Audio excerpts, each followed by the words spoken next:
অ মা ক'ত আছানো? এইপিনে আহাচোন, ডাঙৰ কথা এটা হৈছে। মা ক'তনো থাকাগৈ? কৈছো ৰচোন, কিহৰনো ইমান হুলস্থুল কৰি থাকো? ঘৰটোত তই নাথাকিলে ঘৰটো একেবাৰে ঠাণ্ডা পৰি থাকে। তই আহি সোমোৱাৰ লগে লগে হুলস্থুল লাগি যায় গোটেইখন। মই যিটো খবৰ লৈ আহিছো সেই খবৰটো পালে তুমিও হুলস্থুল কৰি থাকিবা। মোতকৈ বেছি তেতিয়া তোমাৰহে হুলস্থুল বাঢ়িব যেন পাওঁ। ঘৰৰ কাম এখন কৰি মোক সহায় কৰি দিবলৈতো নোৱাৰোই, তিলৌ তিলৌকে ঘূৰি ফুৰিবহে জানো। মই অকলে অকলে গোটেই ঘৰখনৰ কাম বনবোৰ কৰি মৰিব লাগিব। তাৰ মাজতে আকৌ তই আহি হাহাকাৰ লগাই দিবি মোক। অ মা, কাম বন ঘৰ দুৱাৰ এইবোৰ বাদ দিয়া, মোৰ কথাটো শুনা। কি হ'ল কচোন, তইনো কিহৰ ইমান ডাঙৰ খবৰ লৈ আহিছ? অ মা, কি হৈছে গম পাইছানে নাই? তুমি যে তোমাৰ ককাইৰ কথা বৰ গুণ বখানি থাকা, এতিয়া দেখোন ইমান ডাঙৰ কাণ্ড হৈ গ'ল, তোমাক কোনেও খবৰে নিদিলে। কি কাণ্ডৰ কথা কৈছ? মোৰ ককাইদেউহঁতৰ ঘৰত কি হ'ল ভালকে নকগেলে? তোমাৰ ভতিজা ল'ৰাৰ খবৰ। তোমাৰ ভতিজা ল'ৰাই বাহিৰত পঢ়ি আহিছে, ডাঙৰ চাকৰি কৰে, বৰ গুণ বখানি আছিলা নহয়।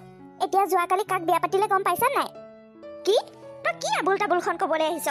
ধনে বিয়া পাতিব, তাকো মই গম নোপোৱাকৈ? তোমাক গম দিব লাগে বুলি বা তোমাক ইম্পৰ্টেণ্ট বুলি নাভাবে চাগে, সেইকাৰণে তোমাক খবৰ নিদিলে আকৌ। যোৱাকালি সি আমাৰ ওচৰৰ গাঁওখনৰ যে বুবা ছোৱালীজনী, সি যে মাতবোল দিব নোৱাৰে, ইংগিতত কথা কয়, সেইজনী কি পলুৱাই লৈ গৈছে। ইমান পঢ়া শুনা কৰি, ইমান ডাঙৰ চাকৰি কৰি, এতিয়া আকৌ ছোৱালীহে পলুৱাই লৈ গ'লহি। ইমান লাজ পাইছো মই, গোটেই গাঁওখনতে বু বুবা বা আৰম্ভ হৈ আছে, তুমিহে গম নোপোৱা। কি সি তেনেকুৱা কাণ্ড কৰিছে? কম লাজৰ কথা নে? ইমানখিনি পঢ়া শুনা কৰি এতিয়া ছোৱালী পলুৱাই লৈ গ'ল, তাকো বুবা। মই মাজতে গৈছিলো যে, তেতিয়া সিহঁতৰ ঘৰত অকণমান ভুনুক ভানাকৈ মই শুনিছো নহয়। ককাইদেউ দেখোন বহুত খং কৰি আছিল, সি বুবাজনী ঘৰৰ বোৱাৰী নকৰো বুলি কৈ আছিল। এতিয়া সি তেনেকুৱাহে কৰিলে। মই এবাৰ যাব লাগিব, আজিয়ে যাব লাগিব। ককাইদেউ সেইজনী ঘৰৰ বোৱাৰী কেতিয়াও নকৰো বুলি কৈ আছিল, সি আকৌ সেইজনীৰ বাহিৰে কাকোৱে বিয়া নাপাতো বুলি কৈ আছিল।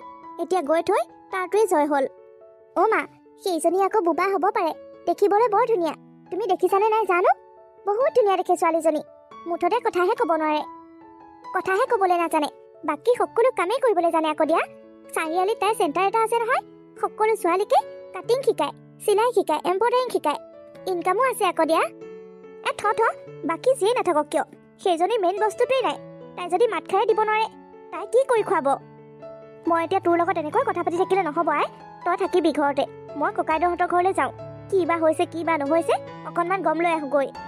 যোৱা, এতিয়া খবৰটো পালা নহয়, এতিয়া তোমাৰ গাত একেবাৰে ততেই নাইকিয়া হ'ল। এনে আকৌ মুখে গালি পাৰি থাকে। তোক মই মুখতেহে গালি পাওঁ, অন্তৰৰ পৰা গালি নাপাওঁ নহয়। আইঅ, মই যোৱাৰ পাছত তই ঘৰতে থাকিবি দেই, মই নহালৈকে ঘৰৰ পৰা ক'লৈকো নাযাবি। হ'ব, এতিয়া ঘৰটো ৰখিব লাগিব নহয়। এতিয়া মৰমত মাত দিছা, মোমায়েৰৰ ঘৰৰ পৰা আহোঁতে মই কিবা এটা লৈ আহিম দে। দিয়া হ'ব দিয়া। হেৰি, যি হ'ল হ'ল আৰু, এতিয়া এইবোৰ সংৰাগ এৰক, বুজিছেনে? যিমান যি হ'লেও সি আমাৰে সন্তান নহয় জানো? তাৰ সুখতে আমি সুখী হোৱা ভাল, বুজিছেনে? সি যদি সেই বুবা ছোৱালীজনীৰ সৈতে সুখী, তেনেহ'লে তেনেকৈ থাকক দিয়ক। আমিনো তাৰ লগত কিয় ইমান যুঁজি থাকিব লাগে? জীৱনটো তাৰ, সি কাৰ লগত তাৰ জীৱনটো কটাব সেইটো সি থিৰাং কৰিব। এতিয়া সি সৰু ল'ৰা হৈ থকা নাই নহয়। আপোনাৰ আৰু মোতকৈও সি বেছি বুজি পায়, আমাতকৈও সি বেছি কথা জানে। সি যদি সেই বুবা ছোৱালীজনীক তাৰ জীৱন লগৰী হিচাপে বাছি লৈছে, সি বুবা ছোৱালীৰ গাত নিশ্চয় কিবা ভাল গুণ আছে, বুজিছে? সি এনেনো তাইক ভাল পাবনে?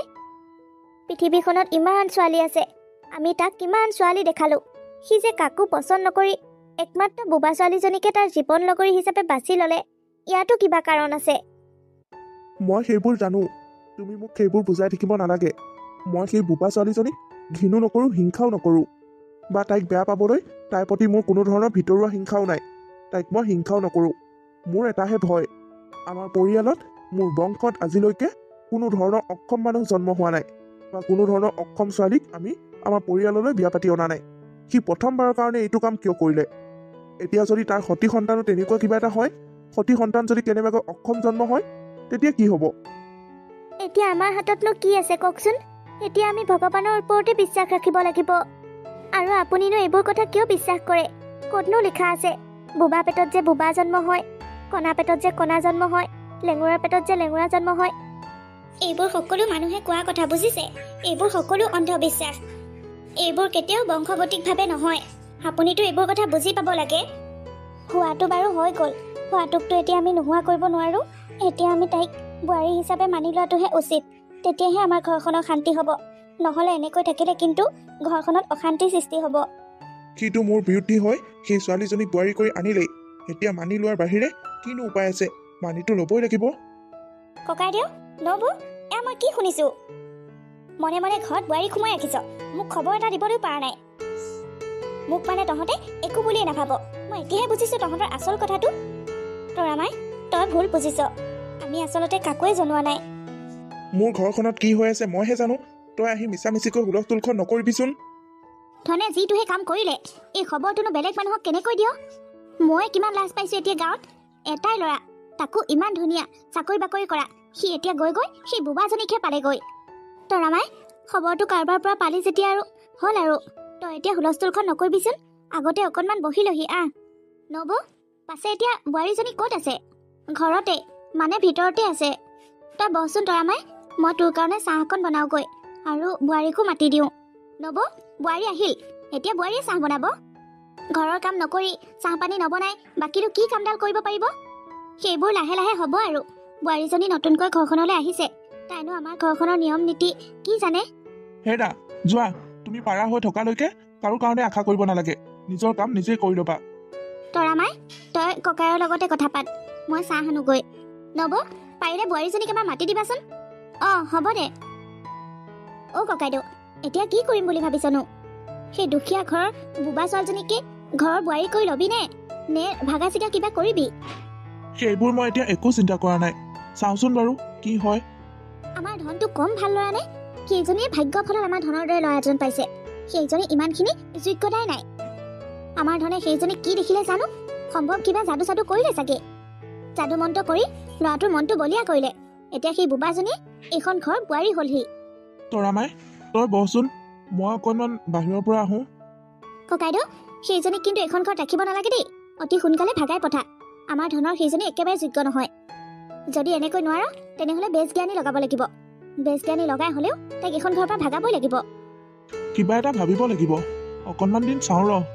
তই বহচোন, মই আহি আছোঁ। ঠিক আছে, হ'ব দে। অ' জেঠাই, তুমি কিমান সময়ত পালাহিনো? তই যি কৰিছ, এইবোৰ কথা শুনাৰ পাছত মই কিবা ৰখি থাকিব পাৰোঁ নেকি? তুমি যেনেকৈ কথাবোৰ কৈছা, মই যেন কিবা ডাঙৰ পাপহে কৰিলোঁ, কিবা জগৰহে লগাইছোঁ কাৰোবাক। তই যিটো কাম কৰিলি, এইটো একেবাৰে পাপ বুলিয়ে ক'ব পাৰি। ঘৰখনৰ কোনো মানি নোলোৱা ছোৱালী এজনীক ঘপককৈ বোৱাৰী কৰি লৈ আহিলি, তাকো তাই বোবা ছোৱালীজনীহে দেখিলিগৈ নে তই? এই জগতত আৰু ছোৱালী বিচাৰি নাপালি। এতিয়া কি লুকুৱাই থৈছ নেকি? আমাক নেদেখুৱাও। মই জানো তোমালোক সকলোৱে মোৰ ওপৰত খং উঠি আছে, কিন্তু উপায় নাই জেঠাই। অ' তুমি আহিলা? এয়া মোৰ জেঠাই, গাঁৱত ঘৰ, গাঁৱৰ পৰা আহিছে। অ', তাৰমানে তোৰ ঘৈণীয়ে এইজনীয়ে। তোৰ ঘৈণীয়েক কিন্তু দেখিবলৈ বৰ ধুনীয়া লাগে। তোৰ পচন্দটো আকৌ মানিব লাগিব। কিন্তু এইক দেখিলে কোনেও নক'ব, বুজিছ? এই যে এজনী বোবা। জেঠাই, এইবোৰ আপুনি কি কথা কৈছে? মইনো কি বেয়া কথাটো ক'লো? এই যে বোবা, তই এইটো কথা নাজানো জানো? তই জনা কথাটোৱে কৈছো তো। আমাৰ গাঁৱৰ ওচৰৰ গাঁওখনত যে এজনী বোবা ছোৱালী আছে, এইটো কথা সকলোৱে জানে, ময়ো জানো। কিন্তু এইক দেখাহে নাছিলো। ধন, কেনেবাকৈ তোক এই মিছা কথা কোৱা নাইতো? নহয় জেঠাই, এওঁ মোক একেবাৰে মিছা কথা কোৱা নাই। মই সকলো জানো। এওঁ যে মাত দিব নোৱাৰে, সেইটো কথা মই ভালদৰে জানো। তাৰমানে তই জানি বুজি ভুল কৰিছ। তই জানি বুজি এই বোবা ছোৱালীজনীক বিয়া কৰাইছ। অ' ধন, তই মোক এটা কথা কচোন, তইও তাইক পচন্দ কৰ, তাইও তোক পচন্দ কৰে, সেইকাৰণে বিয়া হৈছ নে এইজনীয়ে মনে মনে তোক কিবা যাদু চাদু কৰিলে? জেঠাই, এইবোৰ আপুনি কেনেকুৱা ধৰণৰ কথা কৈ আছে? যাদু মন্ত্ৰ, আজিকালিও তুমি যাদু মন্ত্ৰক বিশ্বাস কৰা নে? এওঁ মোক যাদু মন্ত্ৰ কিয় কৰিব পাৰোঁ? মই সুস্থ মগজুত, সুস্থ অৱস্থাত জানি বুজি এওঁক বিয়া কৰাইছোঁ। তই এটা মস্ত বুৰ্বক, বুজিছ? এতিয়াও বহুত কথা বাকী আছে তই বুজি পাবলৈ। আজিকালি অকল টাউনীয়া ছোৱালীবোৰে বদমাচি নহয়, গাঁৱতো কিছুমান বদমাচি থাকে। সিহঁতে ধনী ঘৰৰ ল'ৰাবোৰকে বিচাৰি ফুৰে। ধনী ঘৰৰ ল'ৰা দেখিলে ফচাই মেলি বিয়া হৈ গুচি আহে টকাৰ লোভত। যাদু মন্ত্ৰটো বাদেই দে, কিমান তললৈ নামিব পাৰে তই ভাবিবই নোৱাৰিবি। তই মোক এটা কথা কচোন, তই যেনিবা এই বোবাজনীক বিয়া পাতিলিয়ে, এইজনীক লৈ ক'ৰবাত যদি তই ফুৰিবলৈ যাৱ, লগৰ বন্ধুৱে কোনোবাই যদি লগ পায় বা লগৰ বন্ধুৰ লগতে যদি ক'ৰবালৈ যাৱ, এইজনীয়ে যদি একো এটা কথা নকয়, এই যদি বোবা বুলি সকলোৱে গম পায়, তেতিয়া তই লাজ নাপাবিনে? মানুহে তোক নেহাঁহিবনে? দেখাই শুনাই পঢ়াই শুনাই ধন টকা পইচা চাকৰি সকলো আছে, ইমান ধুনীয়া ল'ৰাটো গৈ সি গাঁৱৰ বোবাজনীকে পালিগৈ। তই লাজ পাইছনে নাই নাজানো, আমি হ'লে বহুত লাজ পাইছোঁ। সমাজৰ মানুহবোৰৰ আগত মাৰে বাপেৰে এতিয়া নাক উলিয়াব নোৱাৰিব। তই যে কি কাম কৰিলি আৰু। এটাই ল'ৰা, সেইজনীয়ে বোৱাৰী, কিমান দীপলিপ বোৱাৰী এজনী আহিব লাগিছিল, তই গৈ বোলে বোবাজনীকহে পালিগৈ। এতিয়া পলুৱাই বিয়া পাতিলি যেতিয়া আৰু যৌতুক চৌতুকটো একো নাপাবিয়ে চাগে, আৰু দিবনো ক'ৰ পৰা? মই শুনিছোঁ তাই বোলে এজনী দৰ্জীহে। জেঠাই হ'ব দিয়া, তুমি বহুত কথা ক'লা। যৌতুক চৌতুক আচলতে মই বিচৰা নাই, সেইকাৰণে তেওঁক মই এনেকৈ আনিছোঁ। যৌতুক নোলোৱাকৈ এই বোবা ছোৱালীজনীক তই ঘৰলৈ বোৱাৰী কৰি লৈ আহিছ। এতিয়া গম পাইছোঁ তোৰ মূৰত একোৱেই নাই। বোবা ছোৱালী এজনীক বিয়া পাতিব হ'লে কিমান যৌতুক ল'ব লাগে তই সেইটো কথাও নাজান। জেঠাই আচলতে মই যৌতুক বোলা বস্তুটো একেবাৰে বেয়া পাওঁ। মই যৌতুক দিবও বেয়া পাওঁ আৰু ল'বও বেয়া পাওঁ। আও তই দেখোন বৰ মহান ওলাইছ। বোবা ছোৱালীজনীক বিয়া পাতিছ, ইপিনে আকৌ তাইৰ পৰা ফুটা কৰি এটাও যৌতুক লোৱা নাই। তোৰ মানে ভৱিষ্যতৰ চিন্তা একো নাই ন? দাদা বৌলেহে বেয়া লাগে। তই যিটো কাণ্ড কৰিলি তেওঁলোকৰহে এতিয়া গতি নাইকিয়া হ'ব। এটাই ল'ৰা বুলি কিমান আশা আছিল, এজনীয়ে বোৱাৰী আহিব বুলি কিমান আশা পালি আছিল। এতিয়া গৈ গৈ বোৱাৰীজনী বোবাহে ওলালগৈ। তোলৈ চালে দেখোন মোৰ ল'ৰাটোক 10 গুণেই ভাল বুলি ক'ব পাৰোঁ। মোৰ বোৱাৰীজনী দেখা এখনাই কিমান ধুনীয়া, কিমান খোবা যৌতুক আনিছে জান? গোটেই ঘৰ ভৰাই দিছে, টকা পইচাও দিছে শহুৱেকে। একো এটা খা সম্পত্তি নোলোৱাকৈ বোবাজনীক আনি ঘৰত চপাই লৈছ। ভাল কৰিছ দে, বৰ ভাল কৰিছ। আৰু বোৱাৰী তুমি কেনেকুৱা? তুমিতো জানাই তুমি এজনী বোবা ছোৱালী, তোমাক কোনেও বিয়া নকৰাই। তাৰ পাছতো তুমি আমাৰ এই সহজ সৰল ল'ৰাটো পাই তুমি ফচাই ল'লা ন? আমাৰ ধনৰ বাহিৰে আৰু বেলেগ কোনো ল'ৰা নাছিল, থাকিবনো কেনেকে? ল'ৰাবোৰে আকৌ পচন্দ কৰিবও লাগিব নহয়। আজিকালি ছোৱালীবোৰ বহুত বদমাচি, সদায় টকা পইচা থকা পাৰ্টিহে চায়। ল'ৰাটো দৰকাৰ পৰিলে বুৰ্বকে হওক, একো কথা নাই, টকা পইচা থাকিলেই হ'ল। তুমি চাগে ভাবিলা মোৰ মাতটো নাই কি হ'ল? মুখটো দেখিবলৈ খুব ধুনীয়া দেখি মোৰ ৰূপতে সি পাগল হৈ যাব। ৰূপটো দেখাই দেখাই তাক নিজৰ জালত ফচাই ল'লা, তাৰ পাছতহে সঁচা কথাটো কৈছা চাগে। আৰু এটা কথা কোৱাচোন, আমাৰ ধনক নিজৰ হাতৰ মুঠিত আনিবলৈ কি কি বেজ জ্ঞান লগাইছিলা? জেঠাই তুমি মনে মনে থাকা, বহুত হ'ল আৰু এষাৰো নক'বা। তুমি মোৰ মানুহজনীৰ বিষয়ে তুমি আৰু এষাৰো বেয়াকৈ নক'বা। তুমি বহুত ক'লা, ময়ো বহুত শুনিলোঁ, আৰু এওঁ বহুত সহ্য কৰিলে। এতিয়া আৰু নহ'ব, এইবোৰ বন্ধ কৰা। মোৰ মানুহজনীয়ে যদি কথা ক'ব নোৱাৰে তাতে তাই ভুল ক'ত? তেওঁ এইবোৰ কি নিজে নিজে কৰি লৈছে নেকি? নে এইবোৰ তেওঁ নিজে নিজে ভাল কৰি ল'ব পাৰে? নোৱাৰে ন? তাই কথা ক'ব নোৱাৰিলে বুলিয়ে তাই এখন পৃথিৱীত জীয়াই থাকিব নোৱাৰিব নেকি? তাই অকণমান সুখত থাকিব নোৱাৰিব নেকি? মাতটো নাই কাৰণে তাই কি মৰি যাব নেকি? তাই এখন সমাজত জীয়াই থকাৰ অধিকাৰ নাইনে? নে তাই বিয়া হোৱাৰ অধিকাৰ নাই? সমাজৰ সকলো মানুহৰ লগত তাই সমানে সমানে জীয়াই থাকিব নোৱাৰিব ন? নোৱাৰিবও পাৰে। যোনখন সমাজত তোমালোকৰ দৰে মানুহ আছে, তোমালোকৰ দৰে মানুহবোৰে এওঁলোকক সমাজত সকলোৰে সৈতে সমান সমান দৃষ্টিভংগীয়ে কেতিয়াও চাই পোৱা নাই। সকলো ঠাইতে দেখিছোঁ এনেকুৱা মানুহবোৰক সকলোৱে ঘিণ কৰে, সকলোৱে বেয়া পায়। একো শত্ৰুতা নাথাকিলেও তেওঁলোকক বেয়া পায়। কণা হওক, কোজা হওক, লেঙুৱা হওক, অন্ধ হওক, ক'লা হওক, বোবা হওক, তেওঁলোকক এটা বেলেগ দৃষ্টিভংগীৰে চায়। কিয় চায়? তেওঁলোক আমাৰ দৰে মানুহ নহয় নেকি? এইটো আমাৰ দায়িত্ব জেঠাই। আমাতকৈ তেওঁলোকৰ কিবা এটা বস্তু ভগৱানে কমকৈ দিছে, কিন্তু তেওঁলোকক আমি কেতিয়াও ঘৃণাব নাপায়। তেওঁলোকক আমি সমান চকুৰে চাব লাগে। আৰু এটা কথা কৈছিলা নহয় জেঠাই, তোমাৰ ল'ৰাটোৱে বিয়া পাতিছে ন? বোৱাৰীজনী বহুত ধুনীয়া আৰু যৌতুক বহুত আনিছে, ঘৰ ভৰাই যৌতুক দিছে, টকা পইচাও দিছে। তেতিয়াহ'লে বোৱাৰীজনীৰ মাকৰ ঘৰখনো চাগে বহুত ভাল। ঘৰখন ভাল যেতিয়া আৰু ছোৱালীজনীও নিশ্চয় ভাল হ'ব। এতিয়া মোক কোৱাচোন, তোমাৰ ল'ৰাটো সুখীনে? বোৱাৰীজনীৰ লগত তোমাৰ ল'ৰাটো সুখী হৈছেনে? আৰু বোৱাৰীজনীয়ে তোমালোকক সন্মান কৰেনে? তোমালোকৰ ঘৰত বোৱাৰীজনীয়ে বোলে বহুত কাজিয়া কৰি থাকে, তোমালোককো নামানে। অলপ দিনৰ আগত শুনিছিলোঁ বোৱাৰীজনী আৰু তোমাৰ মাজত মাৰামাৰিও কাজিয়া হৈ গৈছিল। আৰু তোমাৰ ল'ৰাটোৱে ফোন কৰি মোক পইচা বিচাৰি থাকে যে, তোমাৰ বোৱাৰী অনা যৌতুকবোৰ ক'ত গ'ল? যৌতুকততো বহুত পইচাও আনিছিল, সেইবোৰ ক'লৈ গ'ল? তোমাৰ ল'ৰাটো বিয়া পাতি দিয়া 6 মাহমান হৈছেহে নেকি? তোমাৰ বোৱাৰীজনী বোলে ঘৰত নাই, ভাগি গ'ল বোলেচোন। আৰু ল'ৰাটোৱে এতিয়া অনাই বনাই ঘূৰি ফুৰিছে, শুনিছোঁ কেচমেলো হ'ব বোলে, টকা পইচাও দিব লাগিব। এতিয়া কি কৰিম বুলি ভাবিছা জেঠাই? বোৱাৰীজনীয়ে যদি এগুণ আনিছিল, এতিয়াতো তুমি দুগুণ দিব লাগিব। ইফালে আকৌ তোমাৰ ল'ৰাটো জীৱনটো ধ্বংস হৈ গ'ল। তৰামাই এখন ঘৰ চম্ভালিবলৈ, এখন সংসাৰ চম্ভালিবলৈ আৰু কিছুমান সম্পৰ্ক চম্ভালিবলৈ কি লাগে জাননে? সন্মান আৰু সংস্কাৰহে লাগে, টকা পইচা নালাগে। মই জনাত মোৰ বোৱাৰীজনী বোবা হ'ব পাৰে, কিন্তু বোৱাৰীজনী আজিলৈকে একো এটা বেয়া গুণ মই শুনা নাই। মই ভাবোঁ তাই মাতটো নহ'লেও তাই আমাৰ ঘৰখন ধুনীয়াকৈ ধৰি ৰাখিব পাৰিব। আৰু জেঠাই তুমি কৈ আছিলা নহয়, মোৰ মানুহজনী বহুত ভাগ্যৱতী, তাই মোৰ দৰে ল'ৰা এজন পাইছে। আচলতে মোৰ মানুহজনী ভাগ্যৱতী নহয়, মইহে ভাগ্যৱান। মোৰ মানুহজনীৰ দৰে জীৱন সংগী এজনী পাইছোঁ। ভগৱানে মোৰ জীৱনলৈ ইমান সংস্কাৰী ছোৱালী এজনী দিলে, ভগৱানক বহুত ধন্যবাদ। আৰু তুমি কি কৈছিলা জেঠাই? মোৰ বহুত টকা ইনকাম ন? আমি বহুত ধনী মানুহ ন? তুমি মোৰ চেলাৰীৰ বিষয়ে কি জানা? মই কেইটকা পাওঁ সেইটো তুমি কি জানা? মই যিমানখিনি টকা চেলাৰী পাওঁ তাতকৈ 3 গুণ বেছি টকা এওঁৰ ইনকাম। এওঁক তুমি দৰ্জী বুলি হাঁহিছিলা ন? এওঁ সেই চেণ্টাৰটোৰ পৰা কিমান টকা ইনকাম হয় তুমি জানানে? আচলতে কি জানা, এওঁক তোমালোকে সি মাতটো নাই কাৰণে ডাউন দিব বিচাৰা। বাকী বেলেগ ক্ষেত্ৰত তোমালোকে কোনেও বলে নোৱাৰা। সমাজত এনেকুৱা অক্ষম মানুহবোৰক আমি যদি এটা এটা চান্স দিওঁ, তেওঁলোকে বহুত ভাল কাম কৰিব পাৰে। তেওঁলোকক আমি নেদেখা ভাও দিওঁ কাৰণেহে তেওঁলোক সকলোৱে এটা এটা ভাল প্ৰতিভা লৈ জীয়াই থাকে। বাৰু বাদ দিয়া, তোমাকনো এইবোৰ কথা কৈ কি লাভ? তোমাৰতো চিন্তাধাৰাক মই সলনি কৰিব নোৱাৰোঁ। তুমি এটা কথাই জানিবা, মোৰ মানুহজনী বোবা হ'লেও মই তাইক বহুত ভাল পাওঁ আৰু তেওঁ মোক বহুত ভাল পায়। হেৰা শুনিছানে, মোৰ জেঠাই ডায়েবেটিছ আছে।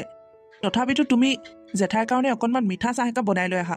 পাৰিলে 2টামান মিঠাইও আনিবা। এওঁ মিঠা চাহকাপ দিয়াৰ যোগ্য।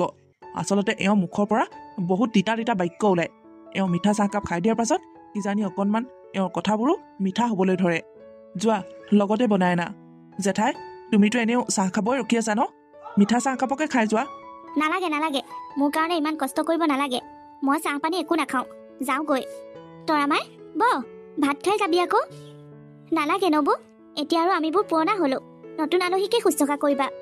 বোৱাৰীজনী অহা কেইদিন হৈছে, মোক এইখন ঘৰত অপমান কৰিলেই, আৰু এইখন ঘৰলৈ কেতিয়াও নাহোঁ। ইমানখিনি অপমান পাম বুলি জনা হয় এইখন ঘৰলৈ মই কেতিয়াও নাহিলোঁ হয়। কিন্তু তহঁতক নিজৰ বুলি ভাবিহে তহঁতৰ কিবা ক্ষতি হ'ব বুলি আহিছিলোঁ। এতিয়া আৰু কেতিয়াও নাহোঁ। জেঠাই, সেইখন দৰ্জা খোলা হৈ আছে, যোৱা। দেখিলি বাবা, কিমান ঠেক মগজৰ মানুহ। তাকেই, ইমানবোৰ কথা বুজোৱাৰ পাছতো সকলো সলনি নহ'ল। এইবোৰ মানুহক কথা কোৱাতকৈ নোকোৱাই ভাল। তই অপমান কৰি পঠাই দিলি ভালেই হ'ল, নহ'লে আকৌ এইবোৰ বোৱাৰী জৰী থকা ঘৰত আহিবলৈ উল্টা পুল্টা কথা কৈ আমাৰ ঘৰখনতে অশান্তি সৃষ্টি কৰিলে হয়, আমাৰ মাজতে কাজিয়া লগালে হয়। যি হ'ল হ'ল, এতিয়া আৰু এইবোৰ বাদ দে। দেউতাৰক দুয়োটাই গৈ সেৱা এটা কৰগৈ, ক্ষমা খোজ গৈ যা। মানুহজনে মনতে বৰ দুখ পাই আছে। বোৱাৰীজনীক বেয়া নাপায়, বোৱাৰীজনীক মানিয়ে লৈছে, কিন্তু তই যে তেওঁৰ কথা নুশুনিলি সেইটোতহে দুখ পাই আছে। একো নাই দিয়া মা, দেউতাৰ মনটো ভাল হ'লে সকলো ঠিক হৈ যাব। এতিয়া অকণমান মোক বেয়া পাই আছে, মোৰ ওপৰত খং কৰি আছে। মই এওঁৰ লগত দেউতাক সেৱা এটা কৰি আহিম বাৰু। দে, যি হ'ল ভালেই হ'ল।